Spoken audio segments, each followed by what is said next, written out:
Podcast ITEPOL. Saludos, soy Caco de ITEPOL y hoy en nuestra sección de podcast contamos con Jesús. Es compañero de ITEPOL que el pasado mes de octubre tuvieron una intervención por la noche en una zona de copas de su municipio donde un joven había sufrido unas lesiones en el cuello y tenía la yugular seccionada. Gracias a la rápida intervención de los compañeros y al material IFAD que disponían, le pudieron salvar la vida. Jesús quiere compartir con todos nosotros su experiencia con el objetivo de sensibilizar sobre la formación y la necesidad de material en control de sangrado para los patrulleros. Y antes de iniciar, os queremos pedir un pequeño favor que os costará unos pocos segundos, pero que para nosotros es de gran ayuda. Es comentar el audio tanto en iVoox o iTunes, así como compartirlo en redes sociales, ya que nos ayudará a tener mayor visibilidad y llegar a más personas interesadas. Y ahora sí, damos paso a la entrevista. Bienvenido al podcast, Jesús, ¿qué tal estás? Hola, Carlos, buenos días. Pues nada, hoy tenemos con nosotros a Jesús, que es compañero de la asociación ITEPOL, lleva muchos años como policía y quiere compartir pues, una intervención complicada que tuvieron el pasado mes de octubre por la noche. Una intervención, bueno, que la va a relatar, pero que animamos a nuestros oyentes a que se queden hasta el final y que nos la cuente. Pero antes que nada, una breve presentación por parte del entrevistado, Jesús, cuando quieras. Pues como bien dices, Carlos, soy Jesús, soy policía desde hace 15 años, presto servicio en un municipio del área metropolitana de Valencia. Pertenezco a ITEPOL de hace ya unos cuantos años también y donde imparto, pues junto a otros compañeros, la formación en tiro. Soy docente también en el área de armamento y tiro en el Instituto Valenciano de Seguridad Pública desde hace ya otros años. Y en cuanto al currículum, pues para no extenderme más, únicamente decir que pues extenso, pues como a cualquier policía que no cesa de formarse. Y vamos a ver, es que llega un punto en el que ya no le das importancia a los méritos ni a los puntos, simplemente te formas para estar en constante desarrollo y actualización. Algo que bajo mi punto de vista es moralmente obligatorio para un policía, además de que se nos exige también, Carlos. Pues nada, como muy bien has dicho, la formación tiene que ser constante, ¿vale? En el día a día y pues, sin tener en cuenta los méritos, sino más que nada disfrutar y dar un servicio al ciudadano, que es a lo que nos debemos. Pero bueno, vamos a entrar en materia, ¿no? Ese servicio que fue publicado en varios medios de comunicación. Y bueno, cuéntalo, ¿cómo se inicia ese servicio sanitario? Bueno, pues el servicio se inicia, como bien dices, la noche del 2 de octubre, el Día de los Ángeles Custodios, y fue sobre la 1 de la noche. Entra un servicio de una pelea multitudinaria en una zona del municipio donde hay unos bares de copas y tal. Justamente esa noche estábamos dos patrullas de servicio y la patrulla donde yo yo y mi compañero estábamos a 2 calles del sitio, del lugar, con lo cual llegamos muy, muy rápido.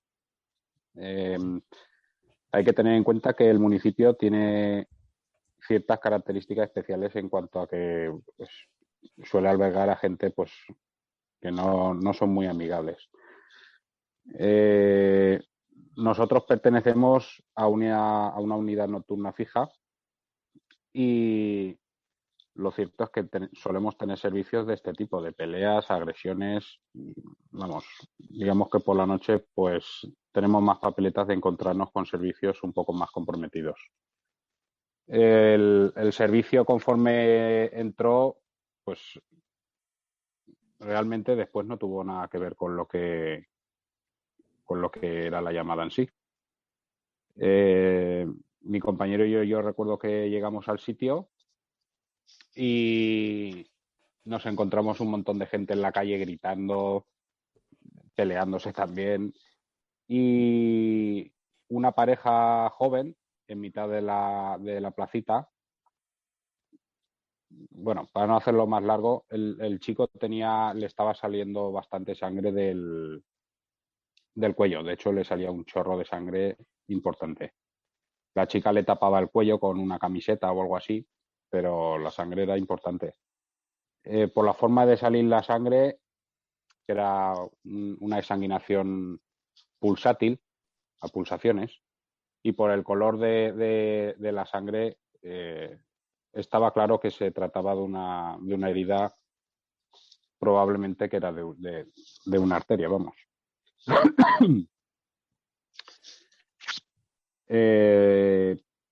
Yo directamente fui a atender a esta persona y ya llegaron el resto de compañeros, la otra patrulla, hicieron un cordón de seguridad alrededor para que pudiéramos atender al herido y también para dispersar a la gente, porque claro, ya te digo que se estaban calentando.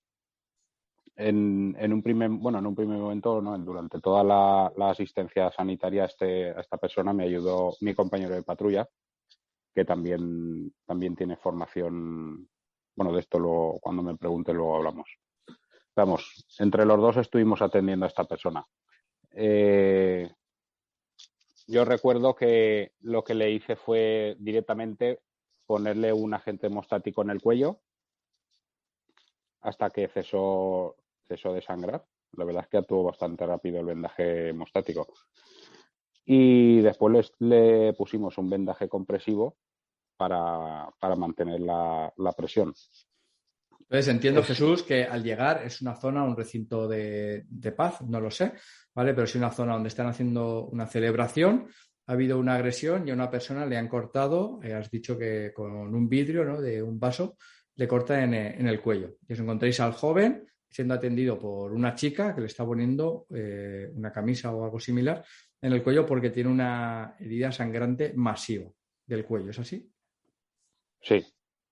Y entonces, eso es lo que os encontréis al llegar y puedes seguir relatando qué es lo que hacéis en cada momento el resto de compañeros. Pues la herida parece ser que, por la información que tuvimos después, se la hizo otra persona con un cristal. Le agredió sobre el cuello directamente con un cristal roto y le hizo una herida, una raja bastante importante, más o menos desde el lóbulo de la oreja hasta prácticamente la base del cuello. O sea, una tentativa de homicidio podría ser. Sí, era importante. Unos 15 centímetros de raja había seguro. Tenía, por la información ya te digo que tuvimos después también, tenía la carótida seccionada y la yugular semiseccionada. O sea, las heridas eran mortales de necesidad. Y bueno, realmente lo que me salió instintivo fue ponerle el hemostático. Está claro que el torniquete no se lo vas a poner en el cuello. Exacto. Y la verdad es que funcionó. Funcionó porque en cuestión de segundos la hemorragia paró. El chaval estuvo consciente en todo momento. Nos hacía señas como que estaba bien, levantando el pulgar, estoy bien.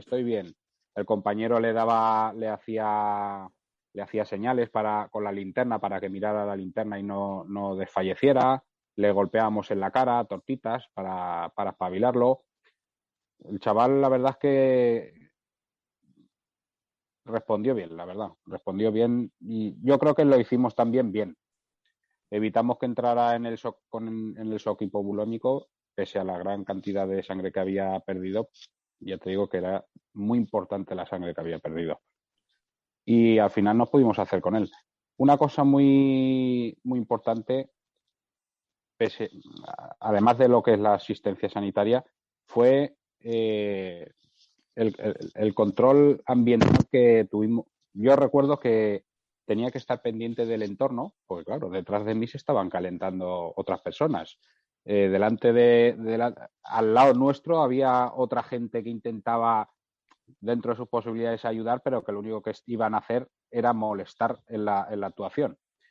Entonces, pues cosas importantes también que hay que tener en cuenta en una asistencia sanitaria de este tipo, donde los nervios y la propia intervención pues agudizan la locura máxima que hay en ese momento.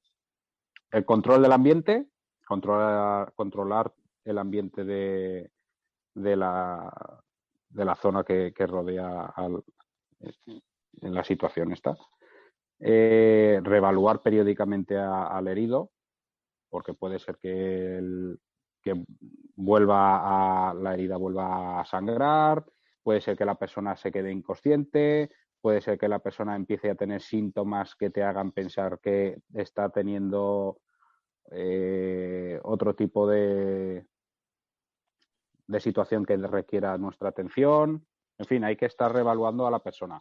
Y has dicho, espera Jesús, has dicho el tema del hemostático, ¿vale? Sí. ¿Podrías explicar, me imagino que llevaréis un botiquín EIFA, ya sea personal, y un cierto material? Has dicho que el torniquete se descartó por la circunstancia donde estaba la herida, pero el hemostático, ¿podrías explicar el hemostático en qué consiste y cuál es el que portáis?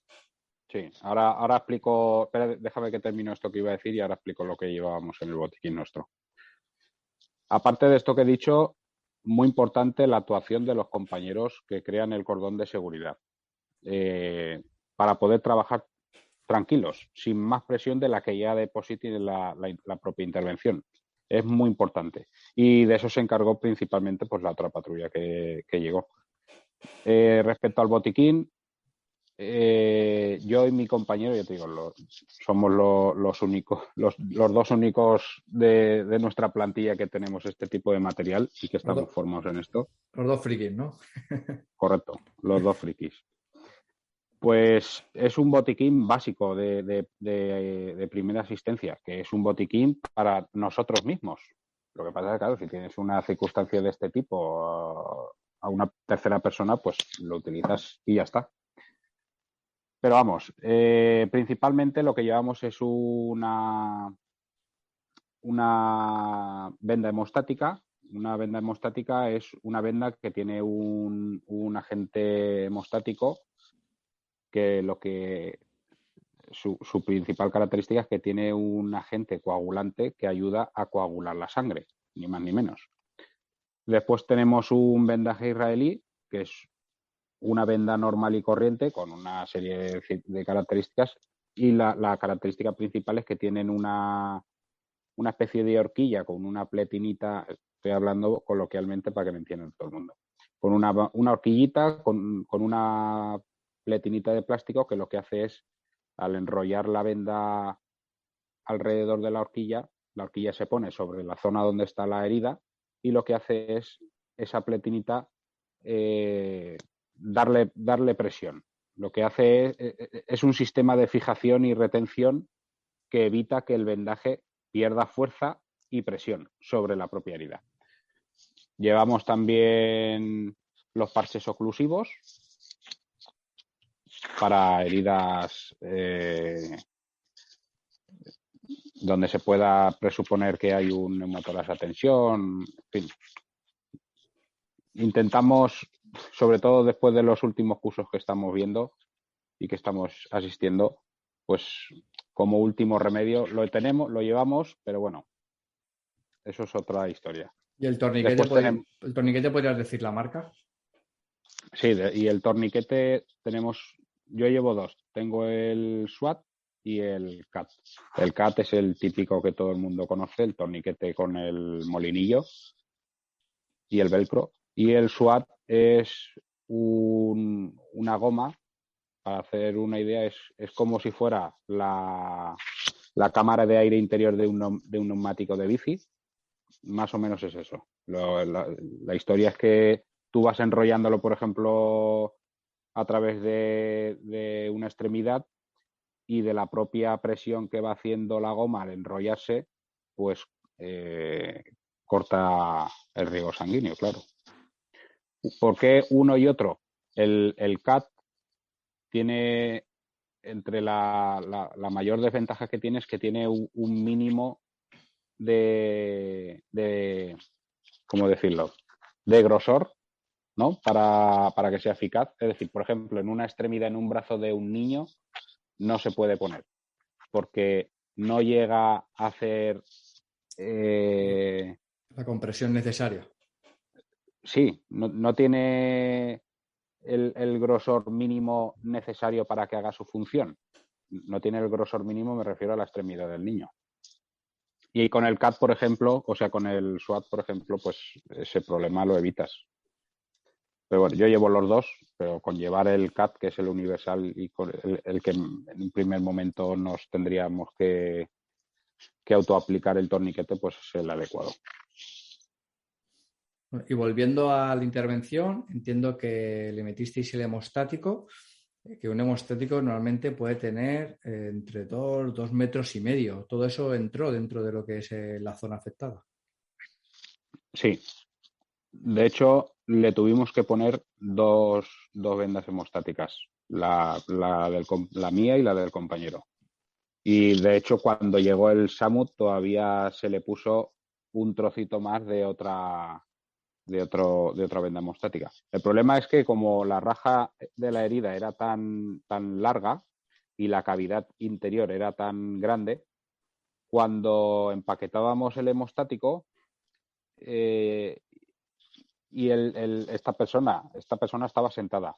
Pero claro, cada vez que se movía la cabeza, por la parte de abajo de la raja se le iba saliendo un poquito de la venda hemostática. Entonces teníamos que rellenar esa cavidad que quedaba vacía por esa pérdida de la venda que se iba por abajo. Pero bueno, la verdad es que hizo efecto. Y además, la zona donde estás diciendo, entiendo que primero, lo has dicho, evaluar la zona, el entorno, los pondríais los guantes de látex, ¿vale? Que ya recordamos aquí que no tienen que ser negros, sino un color clarito para el tema de encontrar la sangre. Y de nitrilo, por si acaso es alérgico al látex. Exacto. Se presiona lo que es la arteria, en este caso que has comentado, y empiezas a empaquetar. Pero en esa zona también tenemos vía aérea. ¿Se vio afectada en algún momento? Eso es un problema importante a la hora de tratar heridas en la parte del cuello. De hecho, el hemostático no se aconseja poner más allá de la vena subclavia, de lo que es la base del cuello, porque precisamente compromete la vía respiratoria. Claro, tú ten en cuenta que cuando estás metiendo en el cuello una venda, en este caso una venda, lo que estás haciendo es al mismo tiempo estás empujando, por así decirlo, la tráquea y comprimiéndola. Estás desplazando las vías respiratorias y las estás obstruyendo. No sé cómo explicarlo, pero si tienes la figura del cuello, imagínate que por el medio del cuello va la tráquea y la vía respiratoria. Si le estás empujando desde un lateral, la estás comprimiendo con el otro lateral, con lo cual, de hecho, era lo que le ocurría cuando le metía, cuando ya le tuve que poner el segundo pack de hemostático, el chaval enseguida se intentaba tocar la herida y decía, me ahogo. Claro, hay que tener en cuenta estas cosas y ir evaluando y ir mirando y comunicándote con la persona si está consciente, como era este caso. Entonces, pues claro.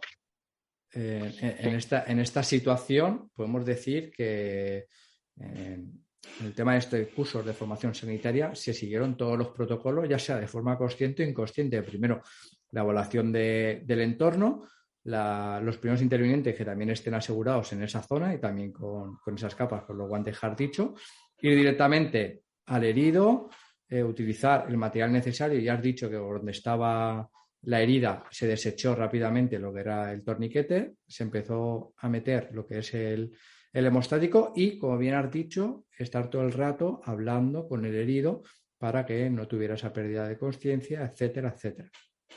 Efectivamente.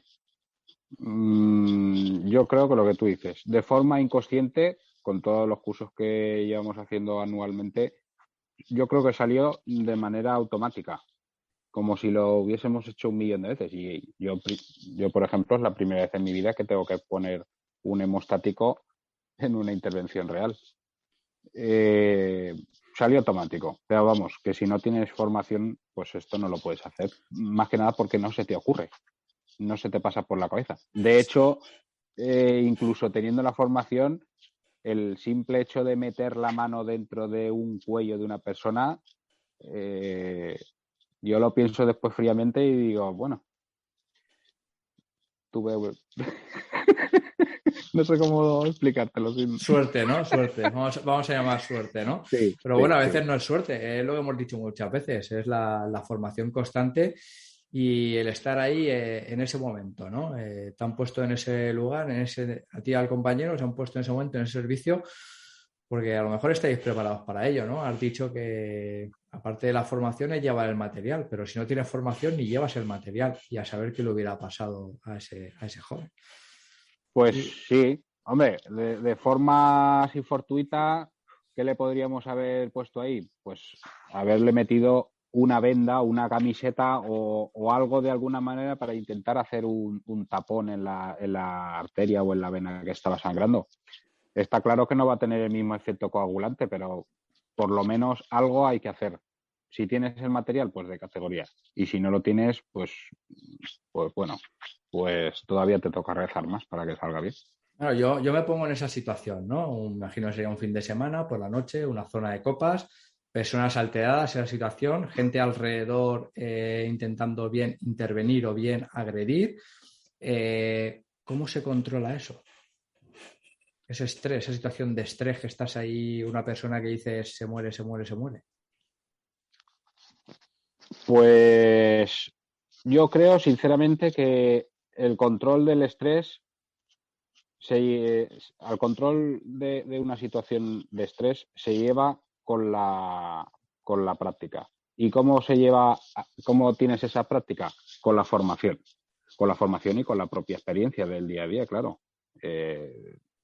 Un ejemplo ridículo, cuando empezamos a trabajar, todo era más, te alterabas más, por así decirlo. Con el paso de los años, pues las cosas llevan ya otro ritmo, ves las cosas desde otra perspectiva. Es una especie de control del estrés por experiencia. Después está el control del estrés a través de la formación. Teniendo formación reciclada y permanente, tienes un porcentaje elevado de posibilidades de estar tranquilo en el peor momento y de mantener la calma cuando verdaderamente es necesario. Yo creo que la clave es esa, formación. Exacto. Has dicho también que le metisteis el vendaje israelí. En esa zona es complicada poner un vendaje israelí. ¿Puedes explicar cómo se debe poner en la zona del cuello? Bien. Vale, teniendo en cuenta lo que había explicado antes de la pletinita esta de plástico que tiene la venda israelí en un extremo, esa parte la pusimos en lo que es la herida y le dimos una vuelta en el cuello y la siguiente vuelta del vendaje se la hicimos por debajo de la axila, o sea, por la axila, mejor dicho, del brazo contrario. Es decir, la herida la tenía en la izquierda, le levantamos el brazo derecho y por la axila le íbamos pasando para que hiciera compresión en la propia, íbamos pasando por la horquilla para que hiciera presión en la herida. ¿Por qué por la axila? Porque si empezamos a enrollarle la venda en el cuello, al final hubiese ocurrido lo mismo que si le pones un torniquete, que al final lo estás estrangulando. No se va a morir de la pérdida de sangre, se va a morir porque no va a poder respirar. Claro, y esto a lo mejor, si no tienes la formación, no lo sabes.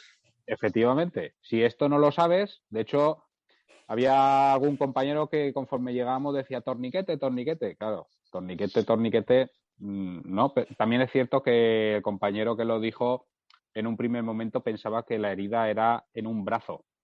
Por eso dijo torniquete. Pero bueno, que alguien perfectamente lo podría haber dicho de ponerle un torniquete o una venda en el cuello. Sin una formación adecuada, esto no se puede hacer. En definitiva. Muchas veces cuando se habla de este tipo de materias, ¿no? Que los policías pues llevan el IFAL, ¿no? Que es el botiquín de primer interviniente, y que llevan esta serie de medios que has comentado antes. Hay gente que está por la labor de decir que puede haber intrusismo en el mundo sanitario, etcétera. Cuando llegan allí, imagino que los del centro de salud o posteriormente el SAMU y demás, ¿qué os dicen o cómo actúan ellos? Pues mira, en un primer momento llegaron los médicos del centro de urgencias que tenemos en el municipio, las 24 horas, que los fue a recoger uno de nuestros compañeros, pues claro, por la inmediatez que requería el servicio, lo fue a recoger con el propio patrulla. Y hicieron lo que pudieron también. Voy a decir un poco cómo fue la asistencia sanitaria, ¿vale? En global.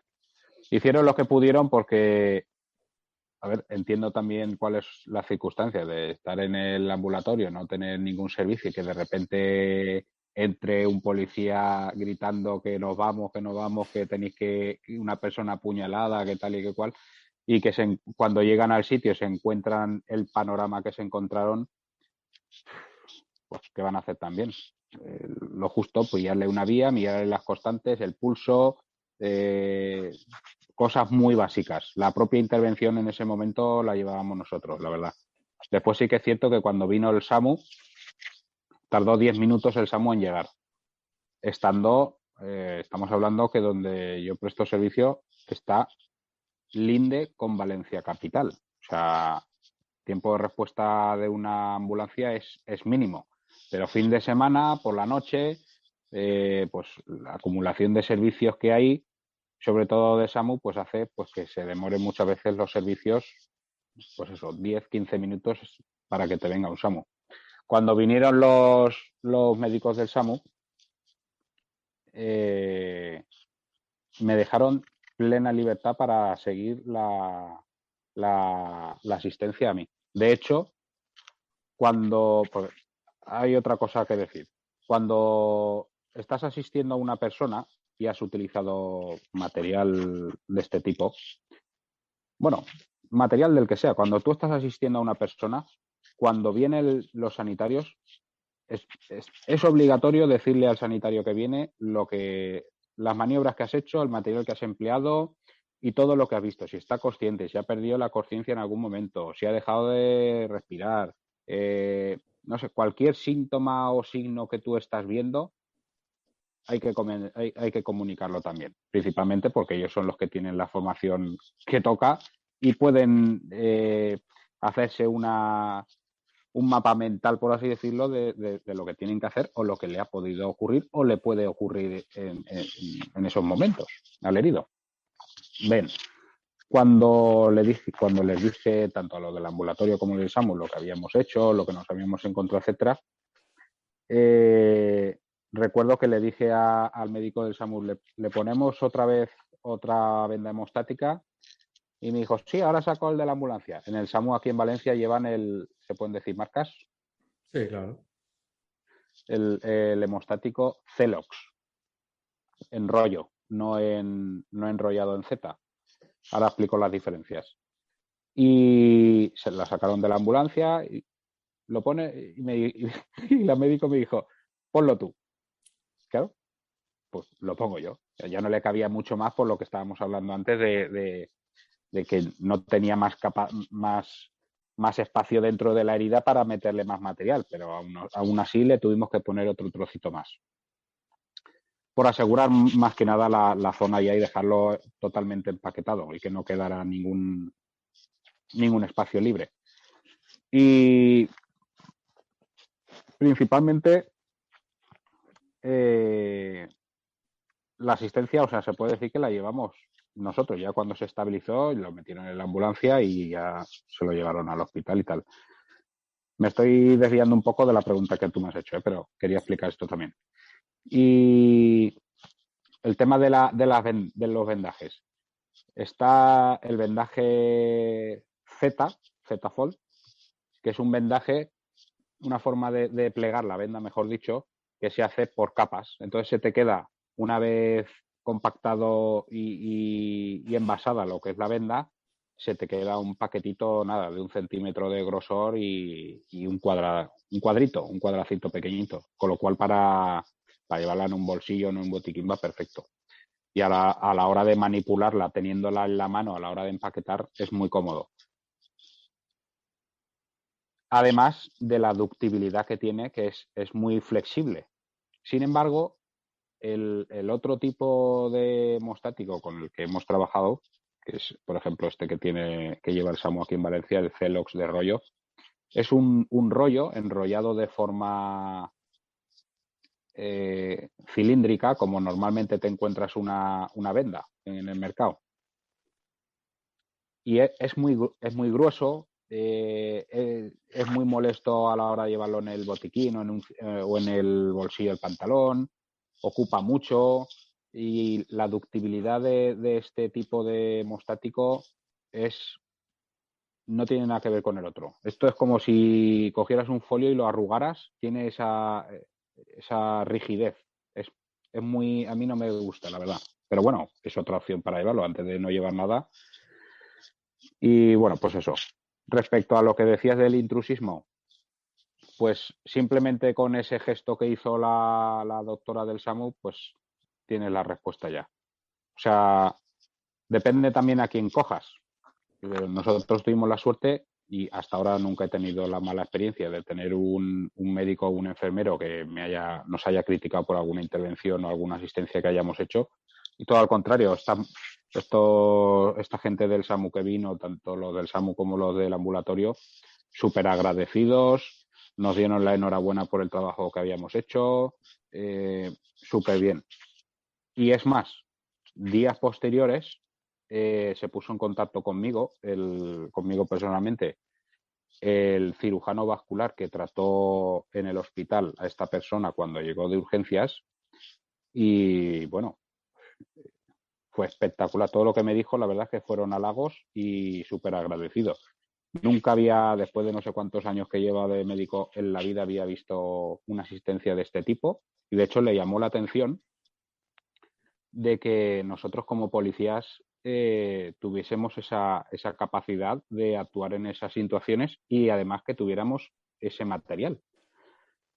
Yo le expliqué un poco por encima que es a título personal, la formación tampoco está arreglada a nivel institucional y tal.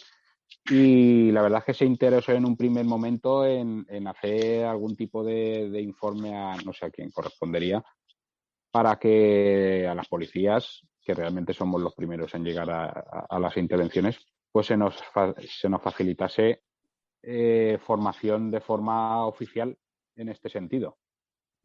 Y el Supongo material, que ¿no? estas cosas, Y material. sí, El supongo que estas material. cosas después caen en saco roto, pero bueno, que la verdad es que en un primer momento el hombre estaba bastante agradecido y muy predispuesto a intentar hacer pues algo más después de una intervención de este tipo.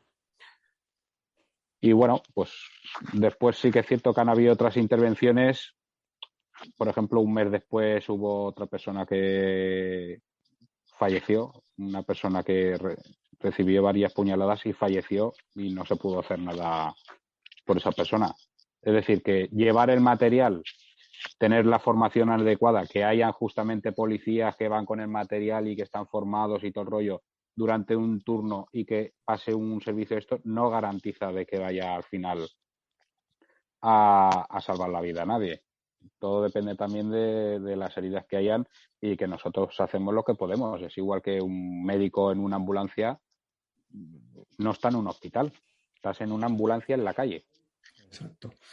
Pero sí, Y el intrusismo, la verdad, a nosotros no nos afecta, la verdad. Por lo menos mi experiencia y la de mis compañeros, súper gratificante y al contrario, ni intrusismo ni nada, al contrario, halagos. bueno, Jesús, yo creo que después de lo que nos estás contando, yo creo que mucha gente se estará preguntando, ¿y qué pasó con el chaval? O sea, ¿qué es lo que ocurrió? Bueno, pues esta persona sobrevivió pese a todo pronóstico. De hecho, los médicos lo daban por fallecido ya, pero vamos, sobrevivió. Le asistieron en el hospital, creo que estuvo 3 o 4 días y le dieron el alta, la verdad. ¿Y os ha dicho algo el chico personalmente o algo?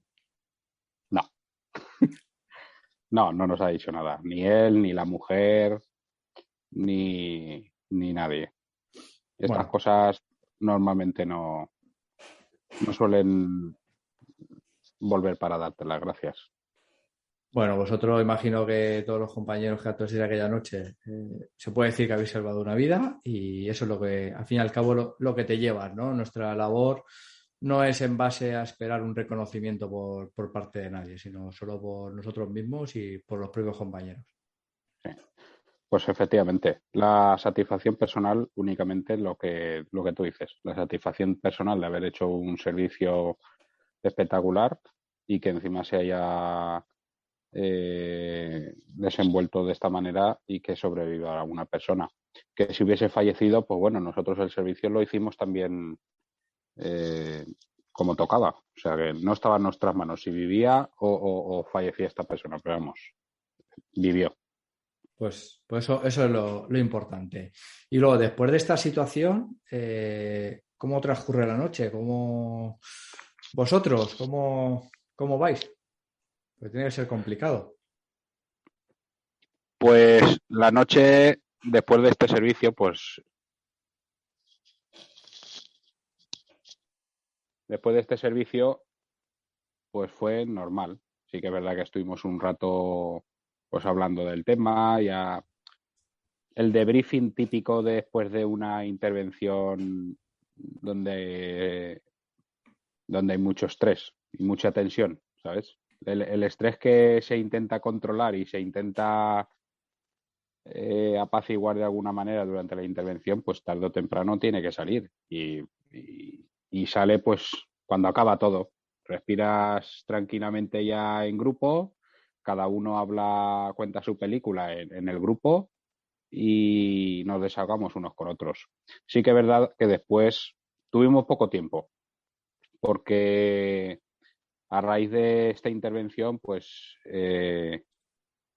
muy poquito después tuvimos que hacer otro servicio en relación con este para evitar represalias entre familiares, porque parece ser que había sido una historia familiar y bueno, pues tuvimos más faena, pero vamos, que sí que es cierto que entre compañeros después nos apoyamos y nos contamos nuestras historias para desahogarnos, ¿sabes? Pero vamos, el servicio se desarrolló pues igual.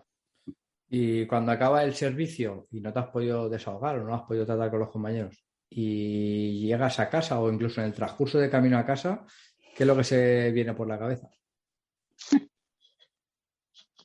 Mucho, se viene mucho. De hecho, ese mismo día, eso fue un sábado, pues el sábado a mediodía mi hija me dijo, papá, ¿por qué llevas un botiquín? Claro, me vio, no sé si me vería alguna foto o algo. Dice, ¿y eso qué? Digo, eso es un botiquín, hija. ¿Pero un botiquín porque qué eres médico o algo? Y digo, no, hija, esto es para, pues si me pasa algo a mí y el médico tarda en venir, pues para poder hacerme yo, para poder curarme yo. Y si hay alguna persona herida, pues para poder ayudarle y tal. Ah, vale, muy bien, papá. Pero pues eso, cuando vas de camino a casa, sí que es cierto que es el momento en el que estás solo en el coche a las 6 de la mañana y cuando más hablas contigo mismo, ¿sabes? Y las Florece cosas todo. sí, las cosas que has hecho bien, las cosas que has hecho mal, lo que podría haber salido mejor, qué es lo que podría haber pasado si hubiese hecho otra cosa. Pues haces un debriefing, pero en este caso de manera interna, por así decirlo. Al final es importante, el debriefing es importante hacerlo tras cada intervención porque se aprenden muchas cosas. Se aprenden muchas cosas y reparas en cosas que no habías caído. El briefing es importante antes de abordar un servicio, antes de cada turno y tal. Pero el debriefing yo creo que es incluso más importante cuando pasa todo. No sé si estás de acuerdo. Sí, a ver, sí, es que uno de los objetivos del debriefing es, para en aquellas situaciones que ha habido un alto estrés, reevaluar y corregir si en un futuro vuelve a ocurrir esta situación Correcto. de cómo harías, ¿no? Pues oye, pues mira, está muy bien el tema de controlar la zona, está muy bien la forma de actuar, pero esos a lo mejor posibles, esa crítica positiva, ¿no? De qué se puede hacer. Oye, pues mira, pues en vez de llevar, por ejemplo, en vez de llevar 2 guantes de nitrilo, vamos a llevar 4 cada uno, ¿vale? Por lo que sea, ¿no? En vez de llevar un Efectivamente, hemostático, nos ha hecho falta 2, efectivamente. ¿vale? Es Yo, este por tipo. ejemplo, ¿ves? Perdona que te corte, teniendo en cuenta esto que acabas de decir, ¿para qué sirve también un debriefing? Pues yo en esta intervención, el debriefing me sirvió para darme cuenta de dónde tengo que llevar puesto los guantes de nitrilo, vamos. Porque los llevaba en una zona que tardo mucho tiempo en sacarlos. y ahora los tengo pues súper a mano. Que el debriefing también es importante no solo para los propios intervinientes, sino también para los mandos y las jefaturas. Es muy importante mantener un debriefing con los soldados, como yo digo, con los soldados de a pie, después de que estos hayan tenido intervenciones complicadas. Ya no me refiero a intervenciones de este tipo, que al final tu integridad no corre peligro, sino intervenciones, yo qué sé, un tiroteo, una agresión que te han calentado o te has llevado una puñalada. Intervenciones serias de verdad. Serias me refiero a que te comprometen. Y que tengas a un mando que te dice, vale, tranquilo, Jesús, vamos a ver esto, qué es lo que ha ocurrido, cómo lo podemos solucionar. Que te guíe, que te oriente, más allá de la típica crítica de por qué has hecho esto, por qué lo otro, qué tal y qué cual. Un debriefing, por ejemplo, el dossier que tenemos nosotros que hizo Charlie tras una intervención armada, pues es muy recomendable estas cosas y yo creo que son necesarias en cualquier plantilla de cualquier cuerpo policial, porque nos implica a todos y porque en momentos que tienes una intervención verdaderamente jodida, el policía está verdaderamente jodido y necesita a alguien en el que se sienta el apoyo, además de los compañeros, sí, pero institucionalmente necesitas tener a alguien verdaderamente importante que te diga, tranquilo, vamos a ayudarte. ¿Sabes? No sé cómo explicarme. Sí, no, exacto, que por lo menos la guía que comentabas, ¿no? Que está disponible totalmente gratuita para los compañeros, una guía ante situación de, como has dicho, ante un enfrentamiento armado posterior o una situación de alto estrés. Por ejemplo, en España, este tiempo atrás, en Madrid, los compañeros tuvieron que abatir a una persona y se les hizo llegar, ¿no? Gracias a las redes sociales, le llegó a los compañeros y nos consta que fue utilizada y que ahora en muchas dependencias está colgada y se utiliza ese protocolo, ¿no? O sea, es el objetivo de tener esa salida, ¿no? Cuando has tenido una situación complicada, decir, ¿y ahora qué, no? ¿Por dónde amanece? ¿Por dónde me van a venir? ¿Cómo actúo? Y eso es lo importante. Así es. Bueno, has hablado de cómo sucedió, del previo, de cómo se intervino, de lo que pasó con el chico, pero ¿qué no puedes contar más de esos compañeros que estuvieron esa noche ahí en esa situación? Pues mira, a nivel personal te lo voy a decir, ¿vale? Porque seguramente escuchen este podcast y siempre es gratificante pues que tus compañeros hagan pública la labor que has hecho. Mira, Pepe Agudo, un compañero, si le dices que hay que ir a la guerra, es el que lleva la lista de los que vamos, no te digo más. O sea, impresionante. Es que ya te digo, sin decir nada a ninguno de nosotros, fue extraordinaria, igual que en esta intervención. Me atrevería a decir que yo creo recordar que todas las intervenciones que hemos tenido, jamás nadie nos hemos tenido que dirigir uno a otro, tú haz esto, tú haz lo otro. Primeramente porque voy a decir otra cosa, antes de explayarme con lo de la función de cada uno. Cuando trabajas en un grupo cerrado, un grupo fijo, mejor dicho, durante mucho tiempo y años, al final, bueno, incluso yendo con un mismo binomio durante años, no hace falta estar en un mismo grupo, con tu mismo binomio, si la cosa funciona bien y verdaderamente bien, que no hay historias entre compañeros y mierdas de este tipo que siempre pasan, si verdaderamente funciona, llega un momento que la complejidad es tan grande que simplemente con una mirada eres capaz de transmitir lo que tendrías que decirle con la voz. No sé si me estoy explicando. Es decir, yo miro a un compañero y yo ya sé lo que él va a hacer y él ya sabe lo que yo voy a hacer. O sea, nos estamos comunicando simplemente con la mirada, con la posición donde nos colocamos cada uno ya sabemos lo que tenemos que hacer. Supongo que esto lo sabe, se va a sentir identificado mucha gente cuando escuché esto. Y realmente, volviendo al tema ya del otro, esto fue así. Pepe, por ejemplo, pues directamente al ver que yo y Raúl nos fuimos con el herido, lo que hizo instintivamente fue apartarnos a todo el mundo de ahí, pero vamos, a gritos y como hacía falta para dejarnos un espacio tranquilo y de seguridad a nosotros que no nos comprometiera a nosotros. O sea, fue espectacular.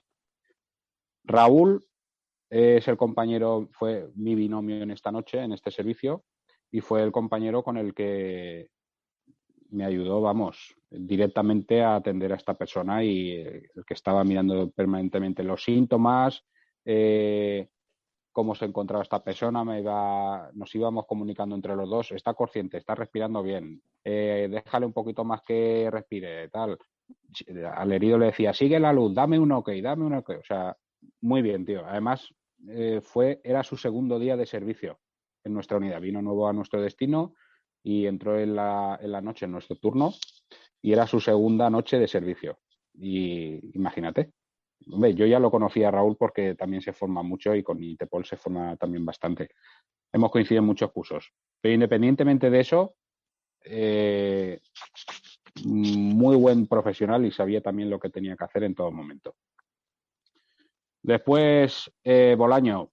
Bolaño, principalmente, su función principal fue, como se llevaba en Fórmula 1, ir a por los médicos del centro médico. Que ya, repito, no pudieron hacer tampoco gran cosa por las circunstancias.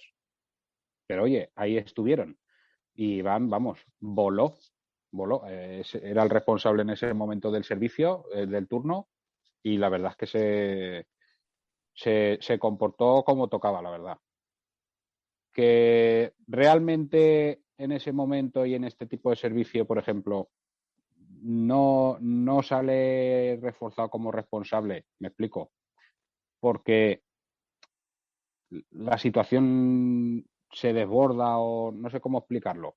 Al final el líder, cuando es necesario, aparece de forma natural.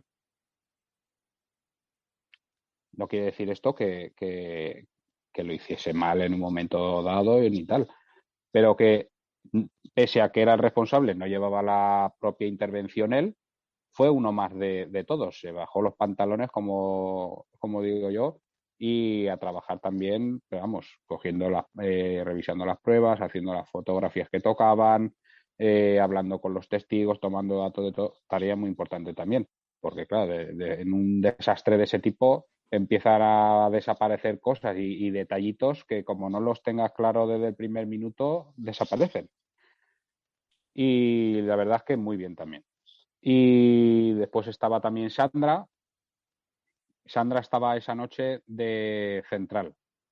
Voy a explicar a grosso modo lo que es la sala de transmisiones de donde yo estoy, donde estamos trabajando nosotros, en una noche cualquiera. O sea, si por el día es una locura, por la noche es locura y media. O sea, no te lo puedo explicar más gráfico que, no sé, es una verdadera locura. Pendiente de las transmisiones, pendiente del terminal del 112, pendiente de los teléfonos de la sala, pendientes de las personaciones, que por la noche se persona gente en la comisaría, pendiente de comunicarse con otros cuerpos policiales, porque ahí vinieron ya, cuando se lió la situación, vinieron de todas partes, incluso de Valencia capital, que por cierto vino otro compañero de Policía Nacional de un pueblo de al lado, que la verdad es que nos ayudó también mucho en la asistencia. Por ejemplo, el vendaje israelí se lo practicó él, el compañero, un conocido nuestro también de Itepol, Saku. Y la verdad es que muy bien. Ninguna queja tampoco de este hombre y se portó muy bien también con nosotros, nos ayudó en todo. Ya te digo, en la sala de transmisiones es una exageración, una exageración. Estar pendiente también de la emisora con otros cuerpos, de las transmisiones nuestras, de coordinar con el 112, de coordinarse con el centro médico, de coordinarse con el coordinador del turno. Bueno, una barbaridad. O sea, una barbaridad. Y que una chica joven, porque Sandra es joven, además lleva poco tiempo aquí también en este destino, y que tuviera ese desparpajo a la hora de solucionar y de estar solucionando y coordinando todo al mismo tiempo, pues es encomiable. Nosotros nos turnamos, cada día nos turnamos uno en la sala de transmisiones. Y cada vez que nos toca nos echamos la mano a la cabeza porque es que es una verdadera locura. No queremos hacerlo ninguno. Sí. Ese día le tocó a ella y la verdad es que lo hizo de categoría. Después de estar en esas transmisiones te tienes que volver a leer la guía, ¿no? De situación de estrés. Y yo me la estaba imaginando pues mordiéndose las uñas, tirándose del pelo. Claro, es que es una situación espectacular. Decirlo así parece una cosa, pero es que vivirlo es una barbaridad, de verdad. Y después, pues el resto de compañeros que vinieron, pues, a ver, unos hacían lo que podían y otros hicieron, pues, otras cosas. Sí que es cierto que habían compañeros, pues, que les sobrevino la situación y no hacían gran cosa, pero oye, estuvieron también, vinieron al aviso, si hubiese pasado cualquier cosa ya estaban allí, o sea que también es de agradecer simplemente el hecho de que acudieran a apoyarnos por si pasaba cualquier otra historia. Entonces, contra más gente seamos en la calle, mejor, la verdad. Más seguros estamos todos. Por lo tanto, un 10 para todos los que estuvimos en esta intervención y los que estamos en la gran mayoría de intervenciones. Yo creo que ninguno nos escondemos cuando hay jarana y eso es importante, que tenga siempre gente alrededor que te ayude. No sé, yo tengo que decir esta pregunta, pero ¿os consideráis héroes? Pues héroes son aquellos que aun estando en los peores momentos de la vida se levantan y siguen luchando, ¿sabes? Nosotros no somos héroes. Yo por lo menos no me considero héroe. Hago mi trabajo y punto. Hay que tener en cuenta que vivimos los 10 peores minutos de la vida de mucha gente y que tenemos que estar preparados para ello. No podemos ser un cualquiera más que aparece allí. Tenemos que estar verdaderamente a la altura. Parafraseando a Grossman, que tuvimos la ocasión de conocerlo en persona hace unos años, que lo trajimos a España a través de ITEPOL. Nosotros somos los perros pastores, ¿vale? Y como perros pastores que somos, cuidamos a las ovejas y las protegemos del lobo, pese a que las ovejas nos odian. Entonces, tenemos una tarea muy importante, aunque parezca que no. ¿Cómo solucionamos estas cosas? Volviendo a lo que decías del estrés también en relación a esto de que si somos héroes y tal. Pues mira, tragar saliva, apretar los dientes y avanzar, sin miramiento. Ese es el camino del perro pastor. No puede estar pendiente de asustarse también cuando viene el peligro. No sé. Mira, Carlos, puede que la probabilidad de que vivamos una vida profesional tranquila y que nunca tengamos un enfrentamiento violento sea del 99%.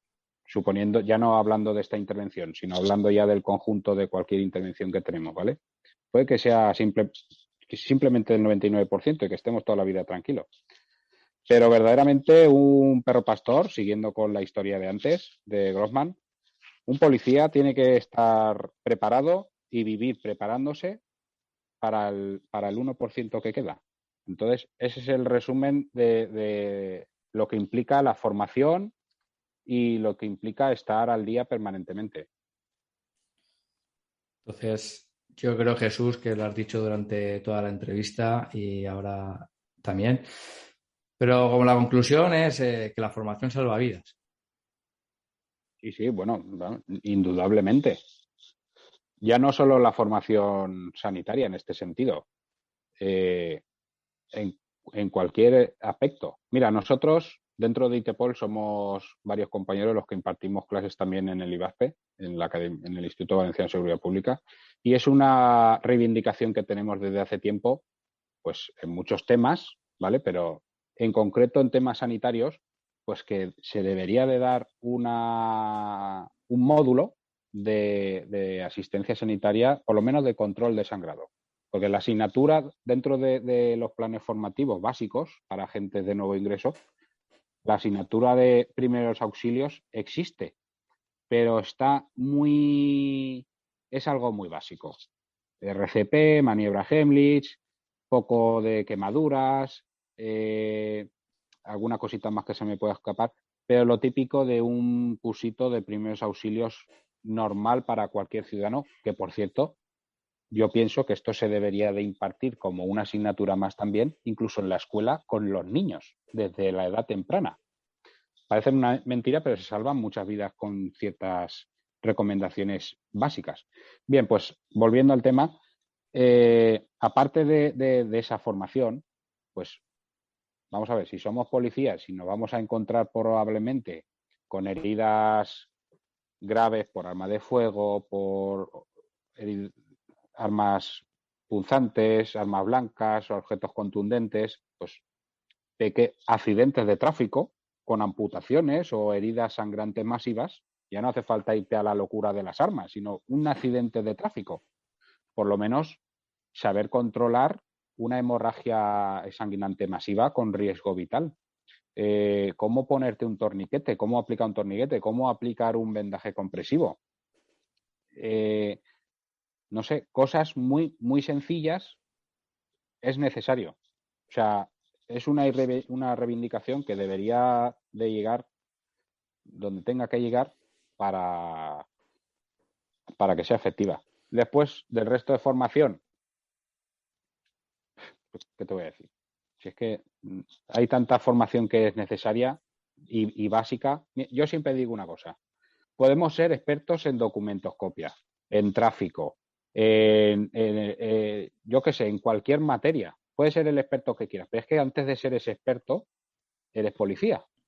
Y tú cuando estás en la calle, la persona con la que intervienes no está viendo a un experto en tráfico o en extranjería, está viendo a un tío o a una tía uniformada de policía. ¿Qué pasa si esa persona arremete contra el policía? Y ese policía solo se ha formado en tráfico o en su especialidad y no tiene nociones prácticamente desde que salió de la academia respecto al uso del arma, un engrietamiento, uso del taser, uso de la extensible, defensa a manos vacías, pues que se la come.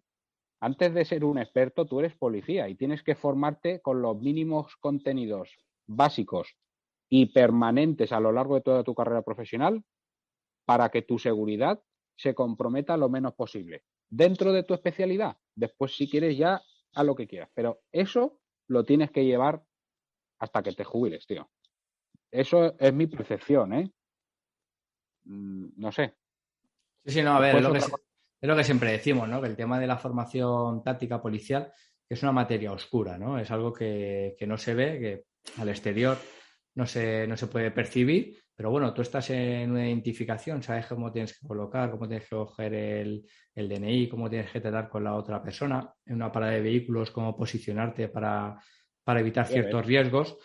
Pero claro, eso no se ve tanto que si en ese vehículo, pues a lo mejor es una matrícula extranjera, o tiene un permiso de conducir que está falsificado, etcétera, ¿no? Es una materia oscura, ¿no? Invisible, el tema de la formación táctica.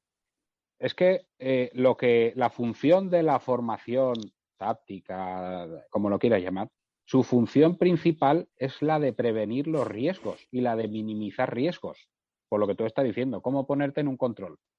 Si estás en un control a puerta gallola, como hay gente que se pone que parece que le están dando la bienvenida al coche, pues si ese coche te quiere atropellar o no se da cuenta de que estás ahí porque se puede ser una persona que no se haya dado cuenta y te atropella, pon elementos delante de ti. Estamos hablando de un control, por ejemplo. Ponte detrás del patrulla, ilumina la zona.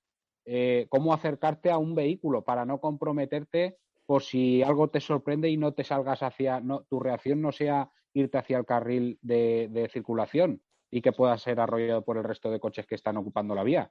Yo qué sé, cosas muy sencillas. Y es una materia, como tú dices, oscura, incluso para muchos mandos y muchas jefaturas. Pero yo creo que es porque no ven más allá. Solo tienen en cuenta, táctico, tal. No ven más allá. El simple hecho de que una persona, un compañero resulte herido, pues supone un grave perjuicio ya para el organigrama de la estructura policial. Falta de efectivos, empiezas a trastocar turnos, bajas. Es una historia, si lo miras a nivel ya organizativo. Mirándolo a nivel ya funcional, realmente cuesta muy poco hacer un plan de formación permanente dentro de cada plantilla en el que tengas la posibilidad de refrescar anualmente aspectos muy sencillos de seguridad y que te sirven de muchísimo, y que la gente los interiorice. Que la gente acaba la academia y hasta el día que me jubile, hasta luego, hasta luego. Bueno, Eso es una barbaridad.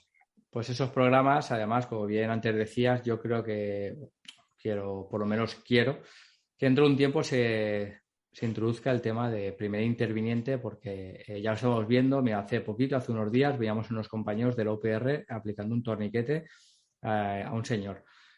También vimos en el tiroteo que hubo hace poco en Los Mossos que el compañero le puso el torniquete al compañero que estaba herido. Entonces, cada vez la realidad de la calle está cambiando, están habiendo más intervenciones donde se está poniendo la vida en peligro de personas. Yo creo que este material va a ser necesario y una formación, como bien has dicho, institucional. Sí, desde luego. Mira, sin ir más lejos, vamos a ver, yo por ejemplo, donde yo estoy destinado, a nosotros desde nuestra jefatura nos dan absolutamente todos los materiales necesarios para una patrulla. De hecho, me atrevería a decir que de la provincia de Valencia somos de los que más material tenemos. Cascos de intervención, escudos de control de masas, taser de todos los... Vamos a tener ahora el T7, bueno, 6 unidades del T7, o sea, es lo último. Chalecos balísticos, o sea, tenemos de todo, incluso cámaras. Las cámaras de vigilancia personal las tenemos de dotación. Tenemos por turno, obligatoriamente asignadas, 2 cámaras por turno. Y, o sea, nos dotan de todo tipo de material y la verdad es que en ese sentido, desde jefatura, vamos, me quito el sombrero porque no es lo común. No es lo común. Hablas por ahí con compañeros y dices, ¿pero qué estás diciendo? ¿Cómo que tenéis esto? ¿Cómo que tenéis lo otro? O sea, lo último de lo último. Y eso es importante. Ahora, el segundo paso, aplicar de forma permanente lo que estamos hablando. Pues un plan de formación integral, por así decirlo, y adecuado a las circunstancias de cada sitio, y que si después ya quieres hacer otro tipo de cursos o lo que sea, bien. Pero lo primero tienes que asentar ciertas bases. Yo es lo que haría, ¿eh? No quiere decir que la faena que tiene que hacer cada uno. También depende de las circunstancias de cada cuerpo. Pero bueno, respecto a lo que me estabas diciendo, que te estaba hablando de las cámaras, mira, el trabajo con cámaras corporales facilita muchísimo la faena. Hay compañeros reticentes a utilizarlas porque no, es que igual graba cosas comprometidas, ya, es que precisamente lo que no queremos es que hayan situaciones comprometidas y que acabemos denunciados o que se líe la historia de tal manera que nos den la vuelta después. Si está la grabación, con las cámaras, los que no son verdaderamente profesionales se hacen profesionales. Porque a lo mejor algo que tenías pensado hacer no lo haces porque te están grabando. Lo mismo que si te estuviera grabando un vecino con el móvil. No sé, de hecho la propia intervención esta está grabada íntegramente, porque además una de las cámaras las tenía asignadas yo y la intervención está grabada, vamos, en primera persona, que se ve perfectamente todo lo que se hizo, la manipulación de la herida, o sea, todo. Está plenamente grabado todo. Bueno, sí, Lo estaba, cual, ¿no? Porque por el protocolo eso ya estará borrado. bueno, no sé si estará borrado. Es una pena, ¿eh? Que si está borrado es una pena porque son grabaciones de intervenciones españolas, realistas, actuales y que, bajo mi punto de vista, no porque sea yo el interviniente, lo puedo decir de otras intervenciones que hay también de otros cuerpos policiales y de otros compañeros, son interesantes que se visionaran en las academias de policía, las academias de seguridad pública de cada cuerpo, para que la gente tome conciencia de la realidad de la calle. Porque yo no sé si es que hay gente que vive en Matrix o tiene gafas de madera, o no lo sé. O no sé si se han apuntado a la policía porque es la lista al paro, no lo sé. Pero hay gente que vive al margen de esta profesión. Y estoy convencido que en cualquier cuerpo policial, ¿eh? Y se piensan que todo ocurre en Estados Unidos, de los vídeos que nos llegan de por allá y tal y cual. Es que en España, a día de hoy, están habiendo intervenciones muy graves y muy violentas.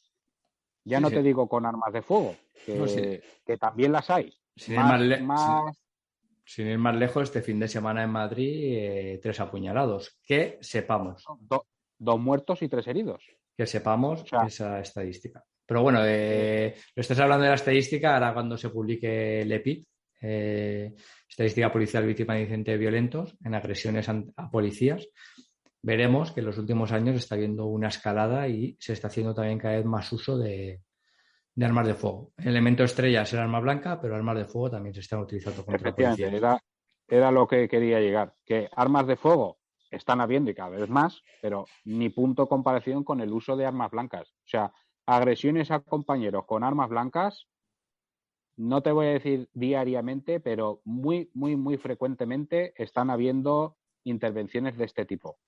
Y ya te digo, sin ir más lejos, un mes más o menos después de esta intervención de la que estamos hablando en esta entrevista, falleció en mi municipio un crío de 16 años creo que tenía, apuñalado por otro menor. O sea, son cuestiones que las tenemos en el día al día y tenemos que estar formados para asistir y para prevenirnos nosotros también. Es muy importante la formación, muy importante. Pues nada, Jesús, yo creo que ha quedado bastante claro. Gracias por compartir esta experiencia con todos los oyentes. Seguro que no ha sido fácil el poder transmitirla, en pensarlo, el revivirlo otra vez, pero nada, seguro que los compañeros van a estar muy agradecidos y seguro que van a aprender. Claro que sí, Carlos. Otra cosa, ya que tengo la oportunidad, mira, como miembro de ITEPOL animo a dos cosas. Primero, ya que has hablado del EPIP, pues que todos aquellos compañeros de España que estén escuchando este podcast, que tengan conocimiento de alguna intervención con arma de fuego, arma blanca, objeto contundente, etcétera, que rellenen el cuestionario que hay en nuestra web de ITEPOL. Nosotros anualmente, como bien dices, hacemos la estadística de intervenciones de este tipo, que no hay nada oficial en España. Nosotros somos, creo que, la única asociación que hace algo así. Incluso a nivel institucional, algunos cuerpos policiales la tienen muy en cuenta. Eso en primer lugar. Y después, pues animar a toda la gente que nos esté escuchando a que tenga en cuenta el curso de patrulleros que empezamos el año pasado con esta andadura. El curso de patrulleros pues viene a englobar precisamente todo lo que estamos hablando.